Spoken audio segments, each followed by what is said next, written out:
I have another book by Holdren, edited by Holdren and Ehrlich, which is called the Cassandra Conference. It's from the end of the Reagan era, about 1988. In the Cassandra Conference, which is it's like a symposium, and they put together articles, Cheryl Holdren has an essay where she praises to the skies Rachel Carson. All right, Rachel Carson, Silent Spring, 1962. This is the idea that DDT is going to kill all the animal life and plant life, the birds and the insects of the world, and therefore DDT has to be banned. If you wanted to say the biggest genocidalist action of the past 30 to 40 years, it's probably banning DDT, because this has led to tens of millions and very likely hundreds of millions of deaths in sub-Saharan Africa. And I've seen the reports, Webster, but I mean, Webster, you're most up on this. I don't have them in front of me. Is it true, because I've seen some of the scientific reports, that was a hoax and DDT wasn't hurting the animals? I think it's certainly a wild exaggeration of what these dangers might be. And then again, you've also got to, what's your value system? The advocacy of genocide is a Nuremberg crime, even if you say, well, this is being done in the name of the sparrows and the hummingbirds and the spotted owls and the... Yeah, it's killed hundreds of millions because they admit it kills 15 million a year from malaria because they've stopped using DDT. And that's over now 30 to 40 years. I think it's actually, the heyday of this stuff was in the early 70s.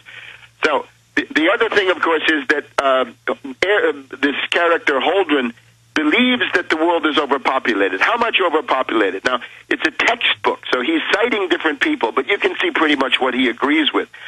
He and the co-authors say, the optimum population of the world is 1 billion. Well, in 1977, the population of the world was 4 billion.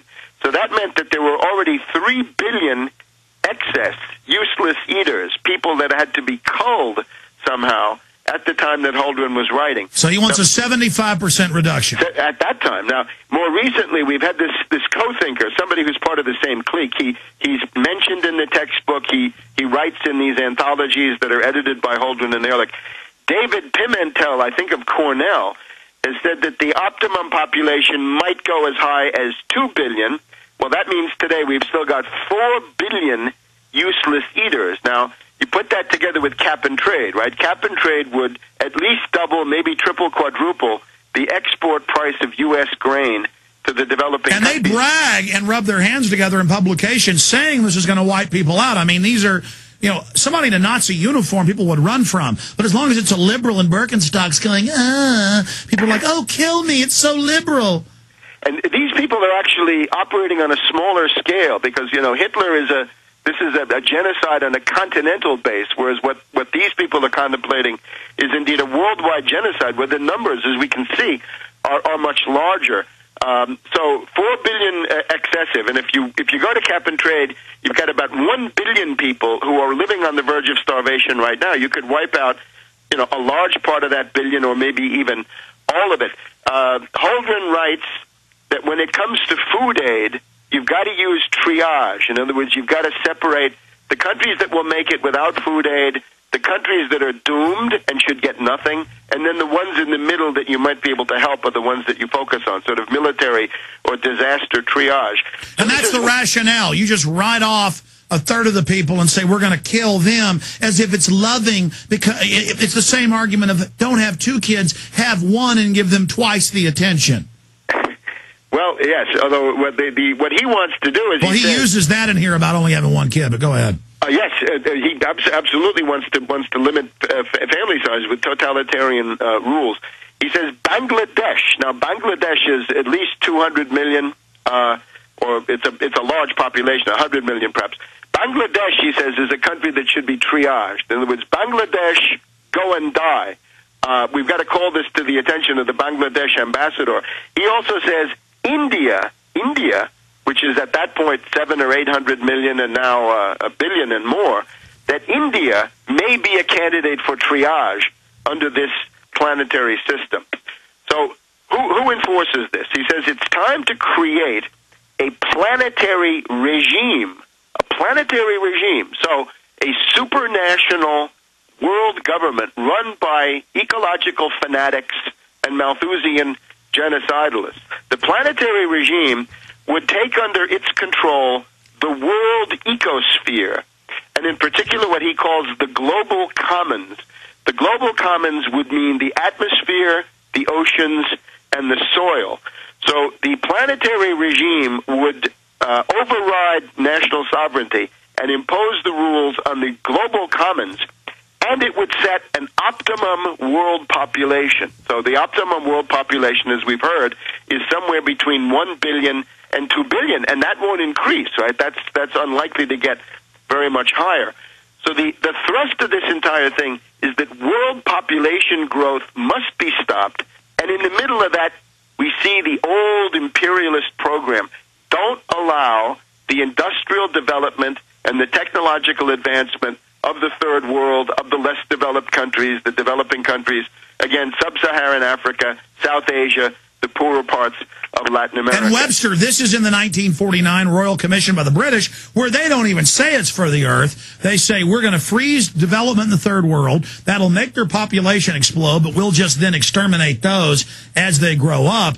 If we really wanted to cut population growth, we would develop them, but we're not going to do that. So even though they want to kill the brown people, they still hate them so much, they let that people bomb kind of keep them down at the level they're at instead of developing them, and then they'd start dying like the West. So it's almost a schizophrenic model with these people, and you've got Holdren and Ehrlich, George Bush Sr.'s buddy, packaging this eugenics as loving and liberal. These really are some sickening people.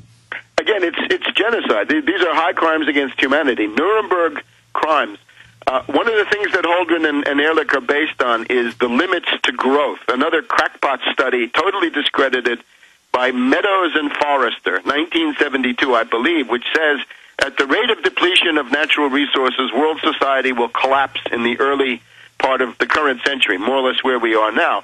Now, it turns out that there are greater reserves of just about all forms of resource that they mention in this book. Sure. So, Webster, let me stop you. They financed the fake peak oil system. Believe me, my family's in petroleum, as petroleum geologists and others. It's all made up, all lies. But the issue is they're actually manifesting their fraud with Discovery Channel, History Channel, Houston TV shows, saying the oceans are going to melt, we're all dead. They say polar bears can't swim, lying. They show the ice caps getting smaller in the summer, as they always do, and say that that's new. And they say that they're going to institute war, famine, and destruction, as State Department Memorandum 200 states they would, and then tell us it's the global warming doing it. And they say, whenever there's a hurricane, say it was this. Whenever there's a war, say it was this. So they're now, even though they know it's a fraud, they're lying. And if somebody slips on a banana peel leaving their house, they're saying global warming did it. So they're trying to push this delusional hallucination on the public cold-bloodedly. You know, you say they're wrong. Webster, they're not wrong. They're murdering Nazi scammers that sell the pseudoscience. But, I mean, your argument is you think their science is wrong. I think these are genocidalists who should be in the dock at Nuremberg. Well, exactly. But I'm saying I think we differ. You're saying they're wrong, that their science is wrong, and that they're also genocidalists. I'm saying it's worse than that. They're cold-blooded. They know it's all crap, Webster. They know carbon dioxide isn't bad. Yeah, certainly. But I don't think there's any disagreement at all on this stuff. Good. Well, I mean, I respect your opinion. In other words, Holdren should not be going to his job at the White House. He should be going to Nuremberg for his trial. Yes, because they've implemented a lot of this. Final segment, Webster Tarpley. We'll have to have him back up for a part 2. Get all 3 of his books right now discounted. Infowars.com, prisonplanet.tv. We have them in stock right now. Get his books. And yes, the new Obama Socialism shirt.